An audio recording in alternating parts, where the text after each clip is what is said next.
Imagine a world where AI doesn't just respond to your commands, but actually takes the initiative, sets its own goals, works tirelessly to achieve them. Sounds like sci-fi, doesn't it? Right. But, looking at some of the research back in March 2025, the conversation was already sort of shifting, with GPT-4 showing what some were calling these sparks of general intelligence. The next big thing wasn't just smarter chatbots, it was these autonomous AI agents. Exactly. We're really talking about a fundamental shift, a shift in how we interact with AI. So less micromanaging. Forget having to micromanage every single step. We're diving deep today into LLM-based autonomous agents. Okay. And there's a project that really captured the imagination, made this stuff accessible. AutoGPT. AutoGPT. Right. Heard a lot about that. Yeah, it's a fantastic example of how powerful AI can get when it's, well, given the freedom to operate on its own. Okay, so autonomous agents, that's our main focus today. For anyone maybe just jumping in, what's the quick version? What are these things? Right. Think of it like this. They're AI models, okay? Powered by those huge language models, the LLMs. Got it. But crucially, they have the added ability to make decisions and take actions independently to reach some goal you give them. So no constant prompting needed. Exactly. You set the destination, the AI figures out the route, deals with roadblocks, keeps going until it gets there. And AutoGPT built on GPT-4 to do this. Yes. It really leveraged GPT-4's capabilities to make this kind of self-directed AI a reality. Wow, that sounds like a huge leap. So instead of me asking ChatGPT like a dozen questions to plan a trick, an autonomous agent could just plan the whole trip. Precisely. And, to really get the significance, it helps to remember where AI agents started. Right. We looked at this really insightful survey from early 2025. It highlighted how older AI agents were often quite limited. How so? Well, they operated within very narrow boundaries, limited understanding of the real world, like they were stuck in these tiny digital boxes. Right, like those early chatbots that could only answer maybe 5 pre-programmed questions. Exactly like that. But these LLM-based autonomous agents, they break free. How? Because they're built on these large language models trained on just vast amounts of internet data. They have access to a much broader understanding, more context. Which lets them make more sort of human-like decisions. Yeah, more nuanced, more context-aware decisions. Okay, this is where it gets really interesting for me. This survey you mentioned, it actually breaks down how these agents work inside, right? Gives us a peek under the hood. It does. It proposes a really helpful framework. 4 core modules, basically. 4 modules, okay. How the agent defines itself, that's the profiling module. How it remembers things, the memory module. How it decides what to do next, planning module. And finally, how it actually does it, the action module. Profiling, memory, planning, action. Got it. Let's start with profiling. Okay. Profiling is all about how the agent takes on a specific persona or role, almost like an actor getting into character. Yep. And this role-playing is usually triggered by the initial instructions or goals you give it. So if I ask it to write code, it sort of puts on its coder hat. That's the gist of it, yeah. And the survey points out 3 main ways these profiles get created. First is, handcrafting. Just manually defining it. Exactly. You spell out the agent's personality, its objectives, maybe even its relationships with other agents if it's in a simulation. Like writing a character bio. You're an enthusiastic marketing assistant. Precisely. Or like in a system called generative agents, where they define the agent's name, goals, relationships, stuff like that. Makes sense. Just tell it what to be. Seems straightforward. It is, but it can get time-consuming if you need lots of agents with specific, different traits. Right. So that leads to the second strategy, LLM generation. Letting the AI generate the profiles. Kind of. You give the LLM some general rules, maybe some templates or a few seed profiles, and then the LLM automatically generates a whole bunch more based on those guidelines. Oh, interesting. Yeah, a project called Reactive used this. They created agent profiles based on things like initial personality traits and movie tastes. So the AI populates its own little world with diverse characters. Pretty much. It's way more efficient for creating lots of agents, like for simulations, though you maybe lose a tiny bit of direct control. Okay. And the third way? Data set alignment. This is where you use real-world data to shape the agent's profile. Real-world data, how? Well, for instance, researchers have used actual survey data, like demographic data, to create AI agents that reflect the characteristics and viewpoints of specific population groups. Wow, so you could literally have an AI designed to think like, say, a certain demographic. Exactly. The survey even suggests that maybe the best approach is combining these strategies. Use real data for some things, handcrafted details for others. It really depends on the goal, but the profile sets the stage. Okay, got it. Profile set. What about its memory? So the next module. Absolutely. The memory module. Crucial for storing information, learning from the past, and acting consistently. Right. You need memory for learning. And the survey highlights two main structures here: unified memory and hybrid memory. Unified.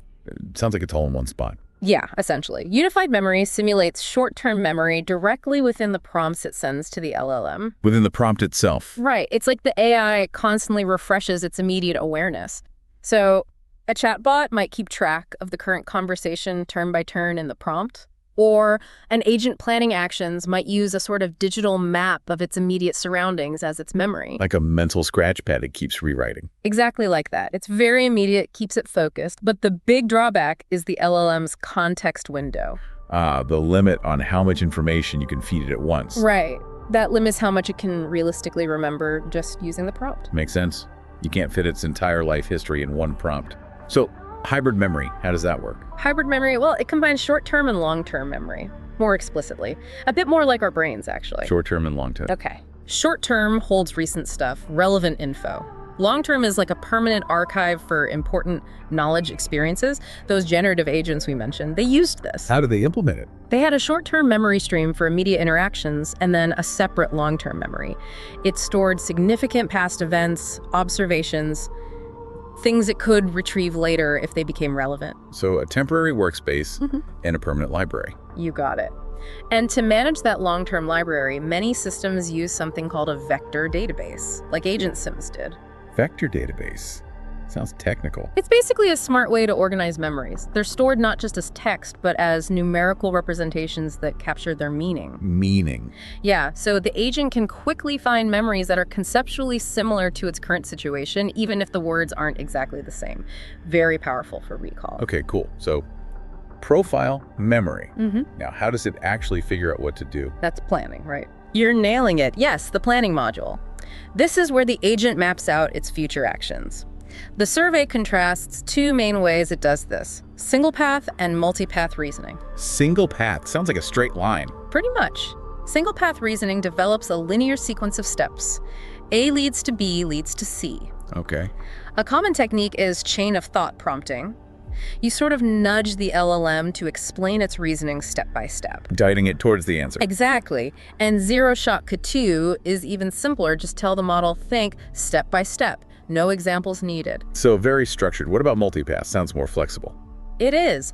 Multi-path reasoning means considering multiple possible routes or options at each stage, like a decision tree. Exploring different possibilities. Right. Tree of thoughts is a key example here. The agent generates several different thoughts or reasoning steps at each point, then evaluates which ones look most promising to explore further. Like brainstorming and weighing options. More like how we tackle complex problems. Exactly. It allows for more exploration, can lead to more creative or robust solutions, especially when the best path isn't obvious up front. Makes sense. Better for tricky situations. Okay, profile, memory, planning. Last piece is the action module, how it actually does things. Correct. The action module translates those plans and decisions into actual output, into interaction with the world, basically. And how does it do that? The survey points to two main ways: action via memory recollection and action via plan following. Memory recollection using past experience. Precisely. The agent looks back at its memory, finds similar past situations, and recalls what actions worked then. Those successful past actions inform its current choice. Learning from success. Yep. If a generative agent had a good chat with another agent using a certain approach, it might try that again in a similar spot. So repeating what worked makes sense. What's plan following? That's more straightforward. The agent just executes the steps laid out during the planning phase, like following a recipe card. Step 1, step 2, step 3.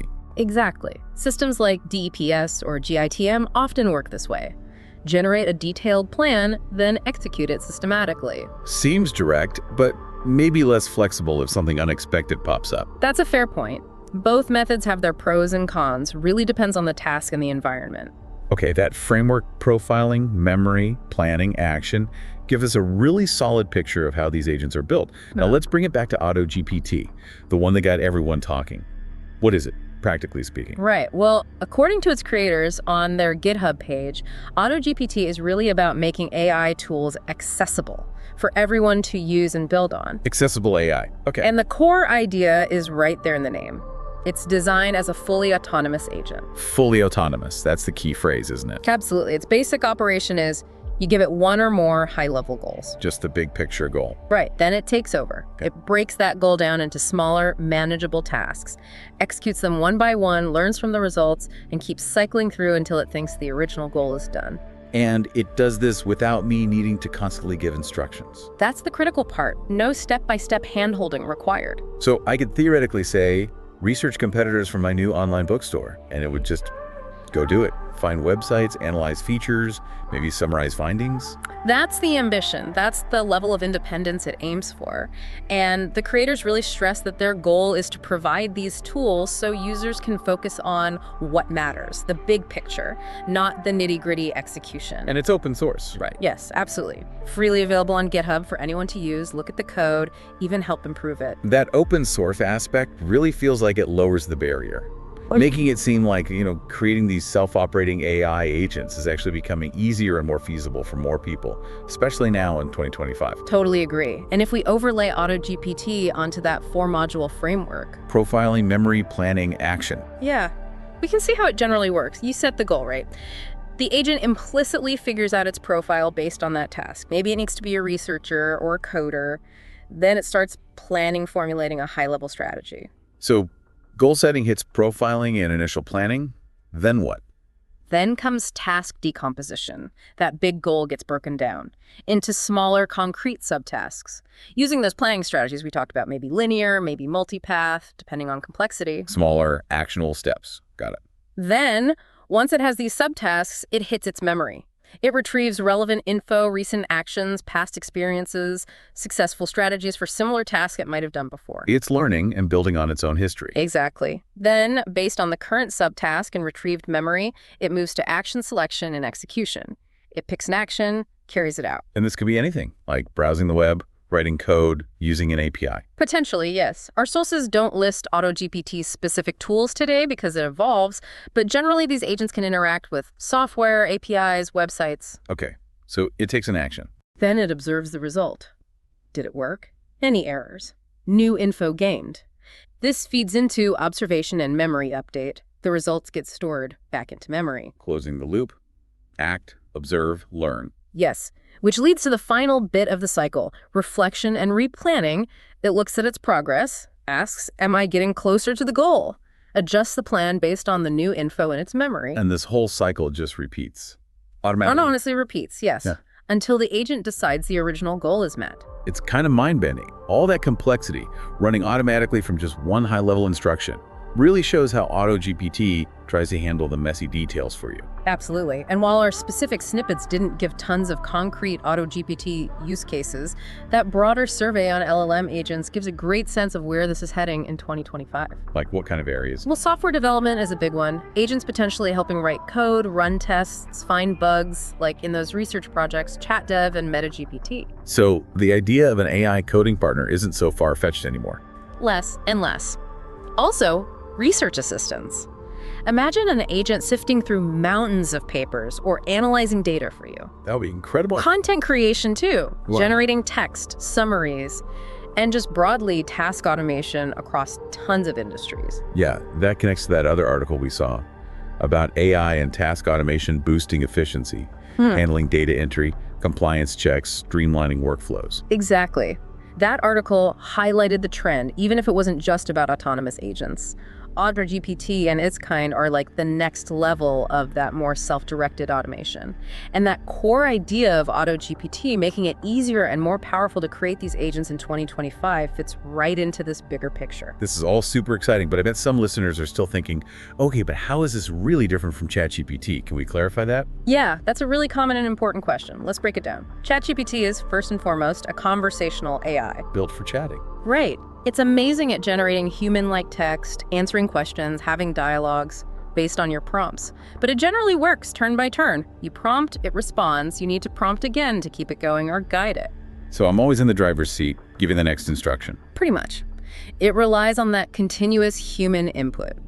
AutoGPT, though, is engineered for autonomy. For working on its own. Exactly. You give it the high-level goal, and it takes the wheel. It decides the steps, performs them, learns from the outcomes, all without needing you to constantly chime in. It's built to be a self-starter, a self-directed problem solver. Okay, I think I'm getting it. Maybe a quick analogy would help seal the deal. Sure, let's try this. Think of ChatGPT as this super skilled assistant. Brilliant, can do almost anything you ask, but you need to give detailed instructions for each part of the job. Okay, the micromanager's dream assistant. Huh, maybe. Now, AutoGPT is more like giving that same brilliant assistant a big objective. Okay, here's the goal. Figure out the best way to make it happen. And they just go. They take the initiative, develop the plan, execute it, maybe run into problems and solve them, and report back when the goal is achieved. That's a fantastic analogy. ChatGPT needs step-by-step guidance. AutoGPT gets the objective and runs with it. So why is this shift, this move towards autonomous agents, seen as so, well, revolutionary? Several big reasons. First, obviously, is the autonomy itself. AI tackling complex jobs end-to-end with minimal human oversight. That's huge. It could free up so much human time and effort. Definitely a productivity multiplier waiting to happen. For sure. Second, accessibility. Driven by projects like AutoGPT being open source.